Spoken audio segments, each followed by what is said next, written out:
Hello students, you are welcome back this platform of MS Educational Information. Today I will discuss the very important information about Bihar Teacher Manual. Okay, in this video we will discuss about Bihar new manual update. Okay, तो आइए आज हम बात करेंगे बिहार में अगर आपको teacher बनना है, जो 7th फेज़ की बहाली आने वाली है, तो उसका जो नया नियमावली क्या होगा उसके बारे में हम डिस्कस करेंगे। जैसे कि आपने न्यूज़ के द्वारा आपने देखा होगा कि कुछ अपडेट आया था 7th फेज़ को लेकर के, तो वो क्या है, कहाँ तक उसमें सच्चाई है, उसके बारे में हम इस वीडियो में बात करेंगे। ठीक है, तो अगर आप मेरे चैनल पे न्यू हैं तो चैनल को सब्सक्राइब कर लें, बेल आइकन को दबा लें, ताकि जो भी टीचर से रिगार्डिंग और एजुकेशनल जो भी इन्फॉर्मेशन होगा वो आप तक आसानी से पहुंचे। ठीक है, तो आइए वीडियो को स्टार्ट करते हैं। जैसे कि आपको स्क्रीन पे दिख रहा होगा एक पेपर की, आज की पेपर की कटिंग है। यहाँ पे आपको डेट मेंशन है, आज आप देख सकते हैं। ठीक है, तो इसमें दिया हुआ है कि शिक्षक नियोजन नियमावली में बड़े बदलाव की तैयारी, जल्द कैबिनेट में जाएगा प्रस्ताव, 7वें चरण की शिक्षक बहाली में होगा लागू। यानी कि जो 7th फेज की बहाली होने वाली है बिहार में, यानी 7th फेज बिहार टीचर के लिए, तो उसका जो मैनुअल होगा वो पहले की तरह नहीं होगा। यानी जो 6th फेज में यानी 6ठे चरण की जो बहाली हुई थी, तो वो जो प्रक्रिया था, जो मेगा अंक यानी कि मेरिट बनाने की जो प्रक्रिया थी, वो अब ये 7th फेज में नहीं होगा।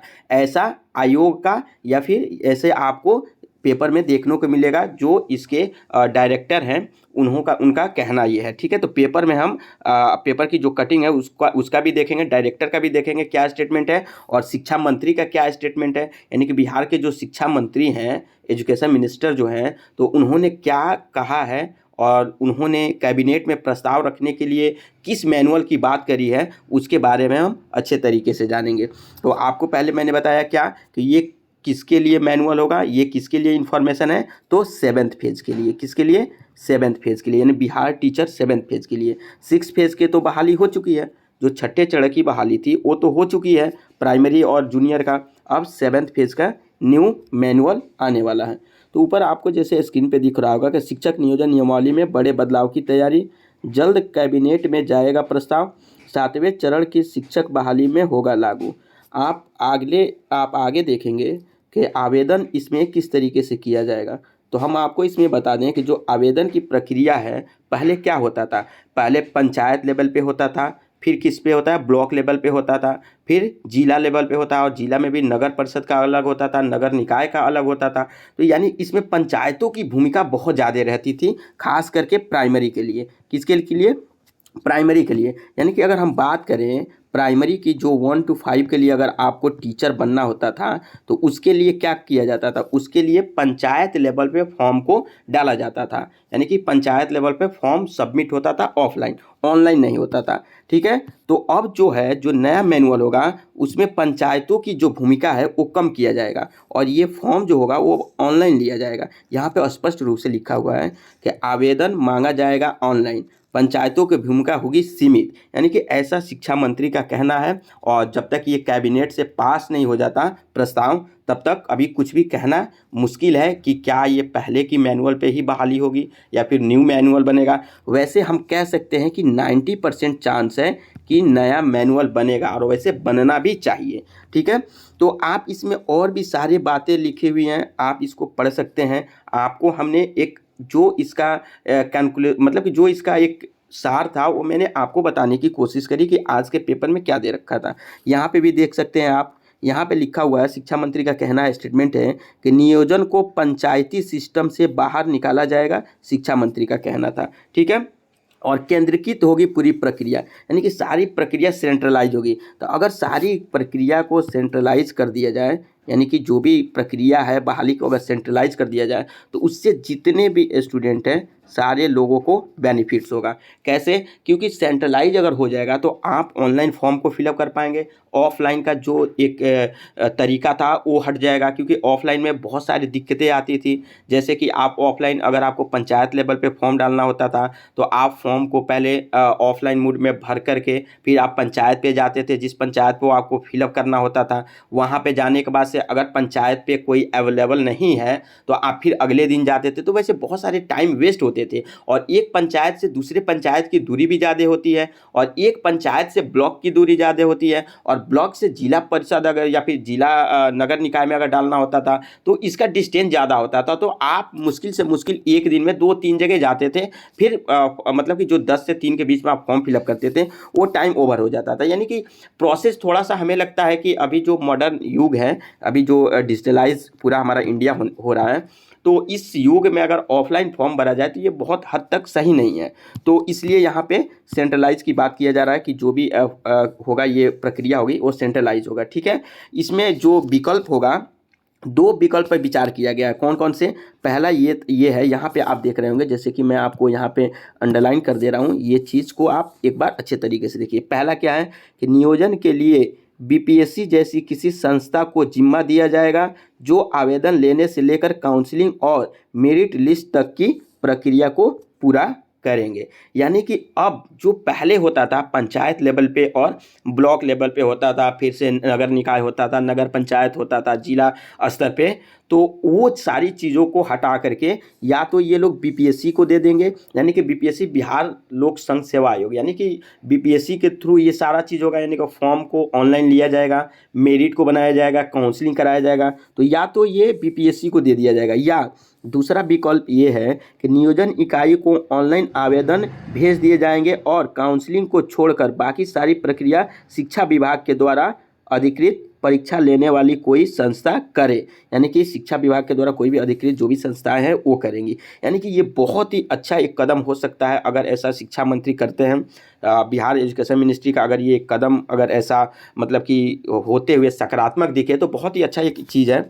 ठीक है, तो अगर ये कैबिनेट से पास हो जाए तो बहुत अच्छी होगी, क्योंकि इसमें जो भी बच्चों का एक कहना होता है कि एक शब्द है जिसको मैं बताना नहीं चाहता हूँ लेकिन यहाँ पे मैं लिख रहा हूँ, एक शब्द है धांधली। ठीक है, तो ये चीज़ें कहीं ना कहीं, यानी कि करप्शन, जो करप्शन है कहीं ना कहीं ये चीज़ें रोका जा सकता है अगर सेंट्रलाइज किया जाए और ऑनलाइन मोड में फॉर्म को लिया जाए तो ये एक बेनिफिट हो सकता है, सबसे अच्छी चीज़ है। ठीक है, एक और है पेपर की कटिंग, ये आगे हम देखेंगे।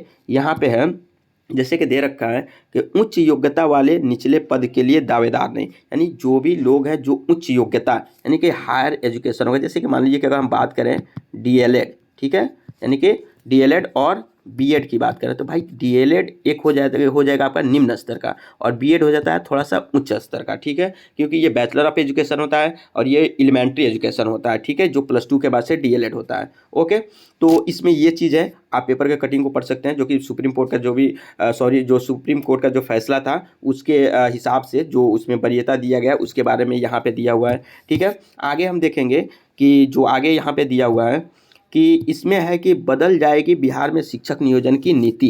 यानी कि यहाँ पे शिक्षा मंत्री का कहना है कि अगर कैबिनेट में ये चीज़ें जा रही हैं, वहाँ पे प्रस्ताव अगर पारित हो जाता है तो जो भी बिहार का जो सिस्टम था, यानी शिक्षक बनने के लिए जो एक पहले क्राइटेरिया था और जो भी एक मैनुअल था यानी नियमावली थी, जो भी पहले का जो मैनुअल था वो मैनुअल क्या हो जाएगा, चेंज हो जाएगा अब।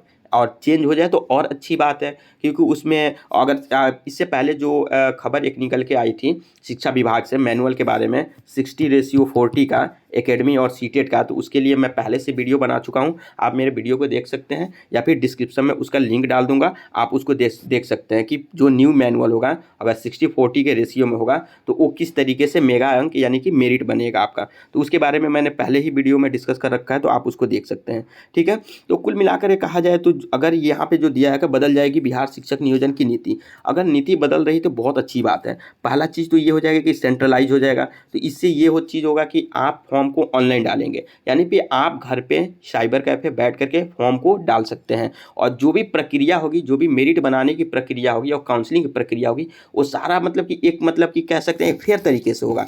क्योंकि जब ऑफलाइन फॉर्म आप डालते थे, जब जिसमें कि पंचायतों की भूमिका बहुत ही काफ़ी रहती थी, तो वहाँ पे बहुत सारा चीज़ करप्टेड आपको देखने को मिल सकता था। और ऐसा मे भी हो सकता है, I am not sure, but ऐसा बहुत सारे बच्चों का कहना है कि वहाँ पे धांधली का थोड़ा-सा दिक्कत समस्या मतलब कि आ सकता था या फिर होता था। जैसे कि पंचायत लेवल पर अगर होता था बहाली, तो मतलब कि ऐसी चीज़ें हैं।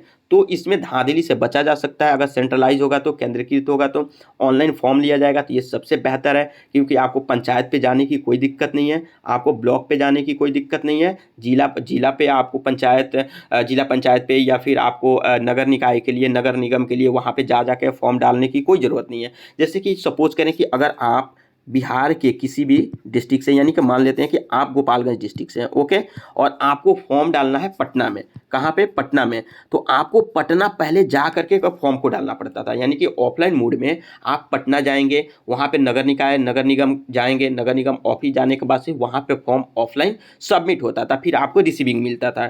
ठीक है, अब केंद्रीकृत हो जाएगा तो क्या है कि आप सारी चीज़ों को ऑनलाइन भर पाएंगे। तो ये एक बहुत ही अच्छा प्रक्रिया है कि अगर ये सेंट्रलाइज हो जाता है, ऑनलाइन फॉर्म लिया जा रहा है, तो बहुत ही अच्छा कहा जाएगा। ठीक है, दूसरा चीज़ यहाँ पे आप देख सकते हैं कि पंचायत प्रखंड नियोजन इकाई के बदले बेहतर विकल्प पर विचार।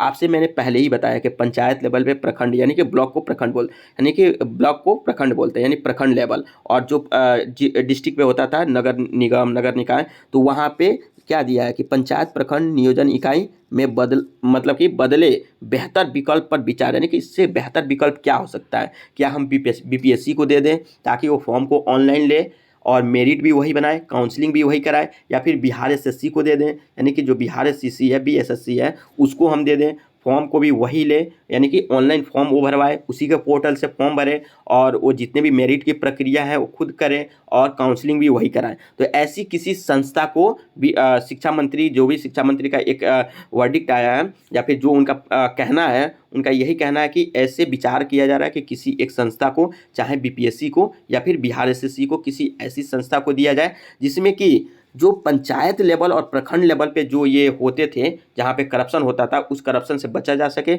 और पंचायत और प्रखंड का भूमिका बहुत कम हो, ताकि इससे किसी को परेशानी ना हो। और दूसरा चीज़ ये है कि निजी महाविद्यालयों के लिए भी भविष्य में बन सकती है नई नीति, यानी कि जो निजी महाविद्यालय हैं, यानी कि डिग्री कॉलेज हैं, उसके लिए भी इन फ्यूचर कोई ना कोई एक अच्छी नीति, कोई इसमें संशोधन हो सकता है, जो भी अभी इसका प्रक्रिया है।